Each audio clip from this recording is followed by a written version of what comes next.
Welcome to the Brooklyn Museum and the exhibition Iris van Herpen Sculpting the Senses. This is a mid-career retrospective of a Dutch fashion designer who's been working at the intersection of technology and handcraft. The exhibition takes place in 11 sections, starting from the microscopic inside the world that we see in water and plants, and it goes through the telescopic into outer space, into the cosmos. Our first section is about water in all of its forms.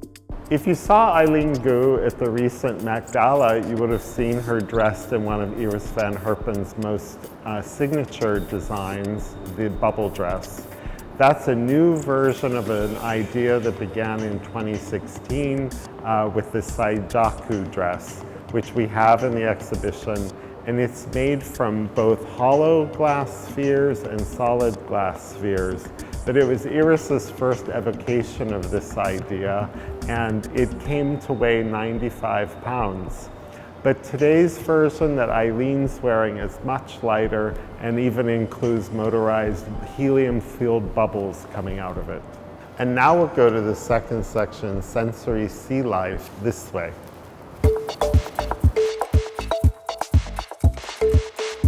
Iris van Herpen was a dancer for much of her early life, studying ballet. And so movement and the area around the body has been very important.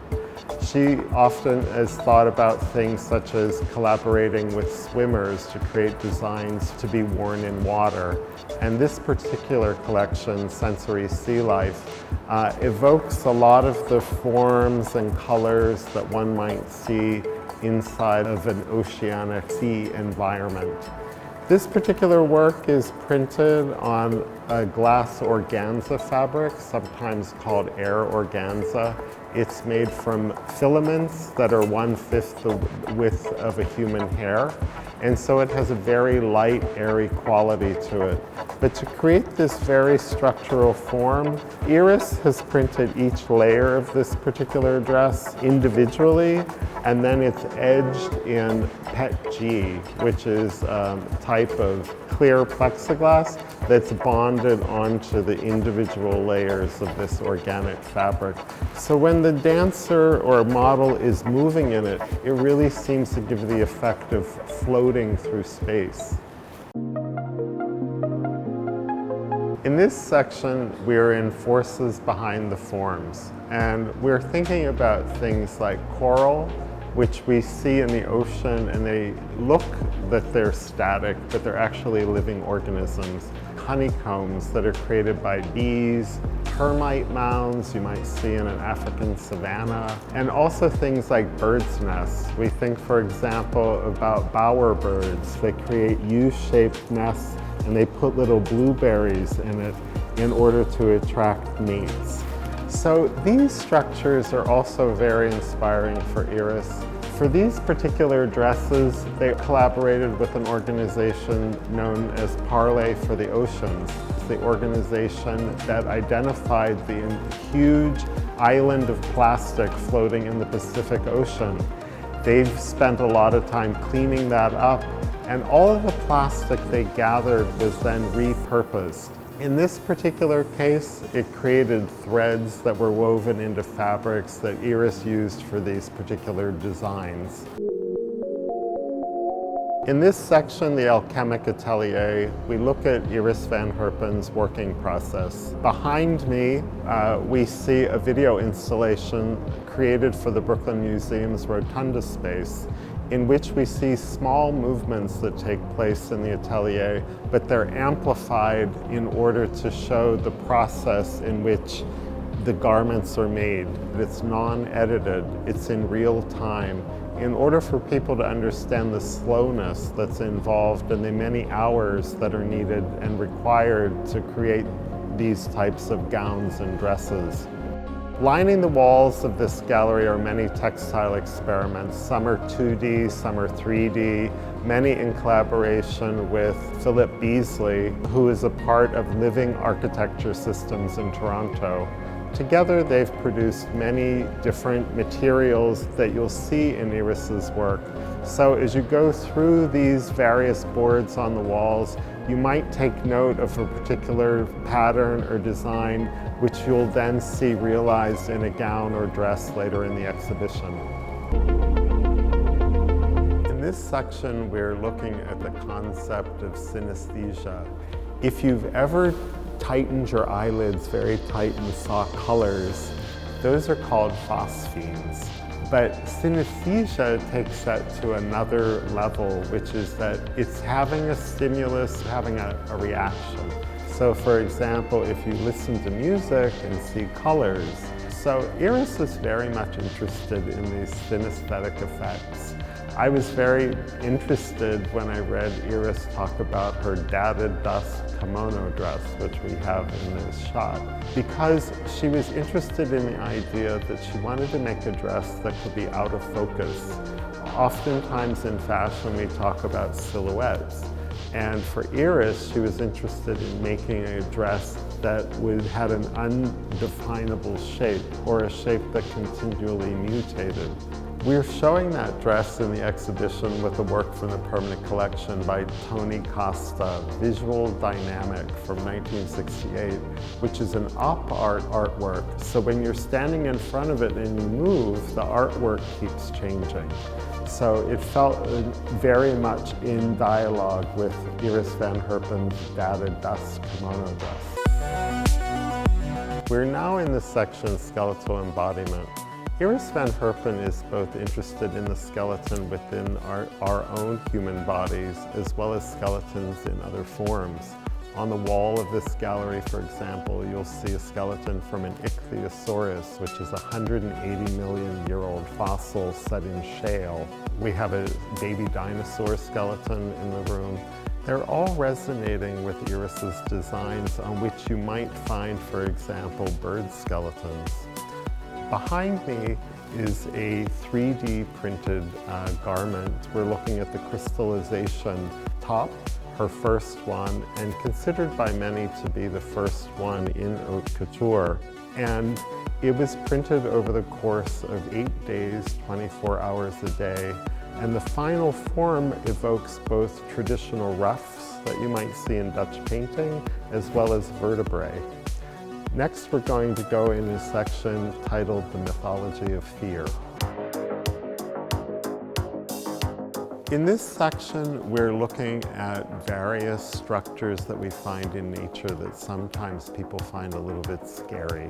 We have in this section an artwork that was a collaboration with tarantula spiders, for example, by a group, Ecologic Studio in London, who created the work Xenoderma. Behind me, you see Iris van Herpen's very famous snake dress. When it came out in 2011 on the runway, it actually had an air apparatus inside of it, so the snakes appeared to be moving. And this sense of that snakes can both constrict us and move at the same time can create fear within us. We are now in the section Growth Systems. In Growth Systems, we're really talking about WWW, Wood Wide Web. So we're looking at the different patterns and structures that we see underneath the earth. For Iris, she's very much interested in mycelium networks, the communication that happens between mushroom and fungi underneath. All plants are in some ways informed by and exchanging information, much like we do today in the World Wide Web. Behind me we see her cathedral dress. It's a second year that she was working with a group called Materialize, who made the crystallization jacket. It's also made using SLS, selective laser sintering, but the structure of it's very different. Here we're looking at something informed by Gothic architecture. A lot of Gothic architecture is actually informed by roots that we see under trees or tree branches. So when you look up at the cathedral, it's very branch-like. After it was SLS printed, it was then electroplated in copper. So it's been changing color over this decade, becoming more wooden-like, much in reference to the trees that we were talking about earlier.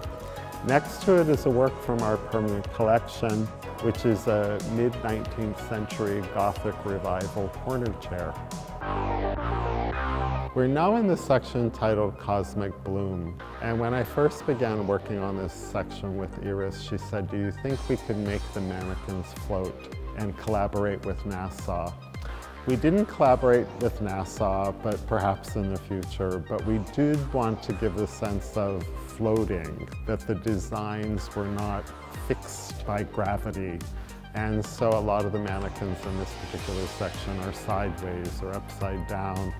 Behind me, we see a design titled Hollow Beyond, made on a beautiful tulle fabric, but you'll see the design of it's very intricate. It includes over 2,000 individual pieces which were applied onto this tulle, and it creates both a graphic pattern. It can seem very geometric, but it's also flowing because the spaces between the pattern have a tulle, and so it's very flexible also.